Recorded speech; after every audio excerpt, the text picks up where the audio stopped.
Hello, my dear friends. Everyday 10 preposition যা প্রতিদিন practice করা উচিত।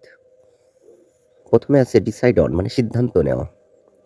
দে ডিসাইডেড অন দ্য প্ল্যান, তারা পরিকল্পনা নিয়ে সিদ্ধান্ত নিয়েছে। ডাই অফ মানে রোগে মারা যাওয়া। ডাই অফ, যদিও ডাই এর অনেকগুলো প্রিপোজিশন আছে। হি ডাইড অফ ক্যান্সার, সে ক্যান্সারে মারা গেছে। ড্রিম অফ মানে আশা করা বা স্বপ্ন দেখা। আই ড্রিম অফ সাকসেস, আমি সাফল্যের স্বপ্ন দেখি। এসকেপ ফ্রম মানে পালিয়ে যাওয়া বা পলায়ন করা।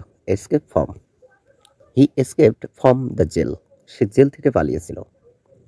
হি escape from the jail. Excuse for মানে ক্ষমা করা। Excuse me for being late, দেরি হওয়ার জন্য আমাকে ক্ষমা করো। Excuse me for being late, দেরি হওয়ার জন্য আমাকে ক্ষমা করো। ফোকাস অন মানে মনোযোগ দেওয়া। You must you must focus on your studies, তোমাকে পড়াশোনায় মনোযোগ দিতে হবে। You must focus on your studies. Get rid of মানে মুক্ত হওয়া। গেট রিড অফ অর্থ মুক্ত হওয়া। He wants to get rid of the problem. He wants to get rid of the problem, সে সমস্যাটি থেকে মুক্ত হতে চায়। গ্রাজুয়েট ফ্রম মানে পাশ করা। He graduated from Dhaka university.